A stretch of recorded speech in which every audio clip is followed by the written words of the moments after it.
Passamos a apresentar os 4 Evangelhos, Revelação da Revelação, Jean Baptiste Rustin. Narração, Paulo de Moraes.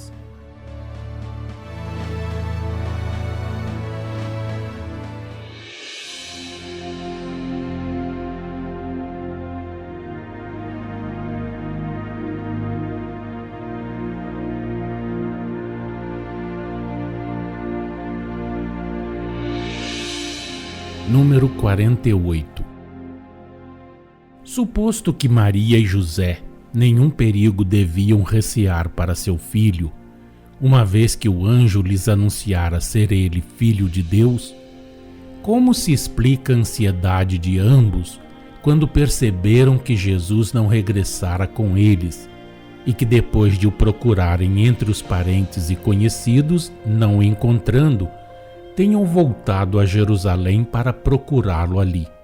Já vos dissemos que Maria e José, revestidos da carne, estavam necessariamente sujeitos à imperfeição das faculdades humanas, que Jesus, aos olhos deles, vivia a vida ordinária, no sentido de que seus atos exteriores não apresentavam nenhum cunho de singularidade relativamente aos homens, de que nada lhe caracterizava a origem extra-humana, que a impressão produzida pela revelação e pelos fatos que se lhe seguiram até ao regresso do Egito se havia pouco a pouco apagado, que tudo que é de carne é obtuso, que se a existência de Jesus não causava espanto a Maria quando pensava na origem do filho, é que sua inteligência se encontrava a miúde turbada a esse respeito. Não esqueçais que Jesus, aos olhos de Maria e de José, tinha, como eles, um corpo carnal e uma vida frágil. Não esqueçais que o anjo dissera a José que levasse o menino para o Egito a fim de o subtrair à ação de seus inimigos. A lembrança dessa revelação e desses fatos lhes acudiu quando notaram que o menino estava perdido, que não voltara com eles, que ficara em Jerusalém. Que há de surpreendente em que, recordando-se da revelação e dos fatos, os dois se tornassem por isso mesmo inquietos? A fuga para o Egito, aos olhos de Maria e de José, como aos olhos dos homens, teve por fim a preservação da vida do menino. Na realidade, porém, considerados a utilidade, as condições e o desempenho da missão terrena de Jesus, os frutos que devia produzir, aquela fuga não teve por fim, segundo os desígnios do Senhor, preservar a existência do menino. De outros meios dispunha Deus para consegui-lo, se o houvesse querido, mas sim afastá-lo para o tornar esquecido. Jesus não devia aparecer senão em certas épocas, antes que começasse a desempenhar sua missão publicamente. A experiência humana deve bastar para vos fazer compreender que, se ele estivera de contínuo exposto às vistas de todos, as atenções se houveram cansado e o resultado seria, ao chegar o tempo pré-determinado, não conseguir atuar tanto sobre as inteligências. Acabamos de dizer-vos, a fuga para o Egito não teve por fim preservar a vida do menino. De outros meios dispunha Deus para consegui-lo, se o houvesse querido. Exprimimo-nos assim com relação aos homens e ao aspecto sob que encaram os fatos. Nenhum ato humano, vós o sabeis pela revelação que fizemos da origem do Cristo, podia atentar contra a sua aparente vida humana, dada a natureza perispiritual do seu corpo. Os fatos, entendei-o bem e não o percais nunca de vista. Nós os consideramos sempre com relação aos homens e lhes apropriamos a vossa linguagem.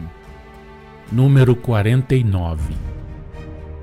Como pôde Jesus parecer aos homens um menino recém-nascido e desenvolver-se, crescer, qual criança terrena, e sucessivamente percorrer na aparência as fases do desenvolvimento da infância, da adolescência e da idade viril em nossa humanidade?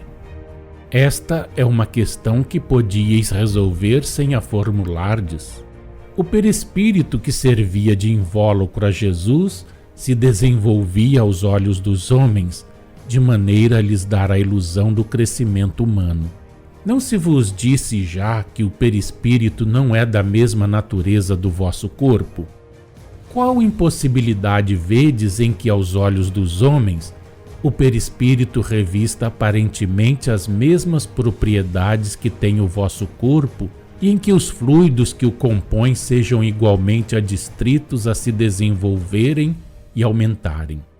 Para vos darmos explicação a este respeito, teríamos que entrar em minúcias acerca da natureza dos fluidos, e isso ainda não é possível.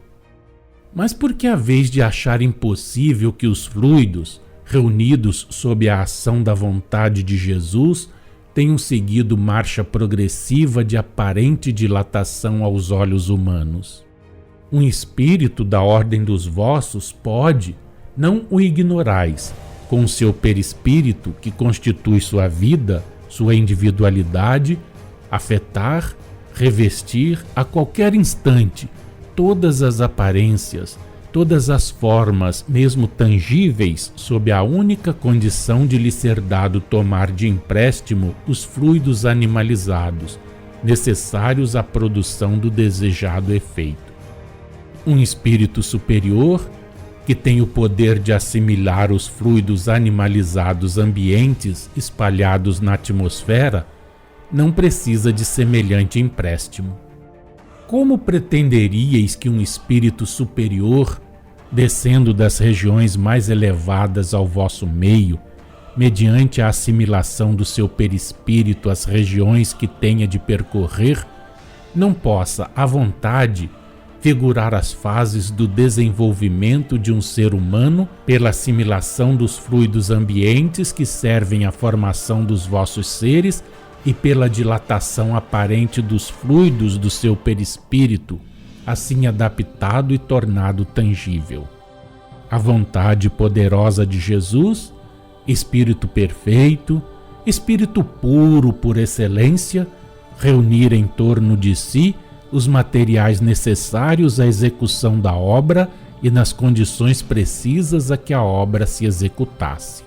Já explicamos que ele constituíra um perispírito apto a longa tangibilidade, humanizado com o auxílio dos fluidos ambientes que servem à formação dos seres terrenos, e que à sua vontade abandonava e retomava. Com esse perispírito, possível lhe era revestir aos olhos dos homens, quando lhe aprouvesse, as aparências da infância, da adolescência e da idade viril na humanidade terrestre, e figurar a marcha progressiva, as fases do desenvolvimento de uma criatura humana. Dissemos e repetimos: Jesus crescia aos olhos dos homens, mas aos olhos de Deus era sempre o mesmo, isto é, espírito devotado, desempenhando a sua missão. Número 50. Qual o sentido destas palavras do versículo 51? Sua mãe guardava no coração todas estas palavras, que no pensamento e na inteligência de Maria cada vez mais penetrava a confirmação da missão de Jesus. Para ela, como para José, a época até então mais frisante fora daquela separação por 3 dias, nas circunstâncias em que se verificou, abrindo ensejo ao aparecimento de Jesus entre os doutores no templo, onde ele deu a resposta que a preparou para compreender que a sua tutela não era necessária. Essa resposta esclarecendo-os mais e despertando nela e em José a lembrança da origem do menino, origem que ambos tinham por divina e milagrosa, os preparou também para compreenderem o caráter e o fim da missão de Jesus.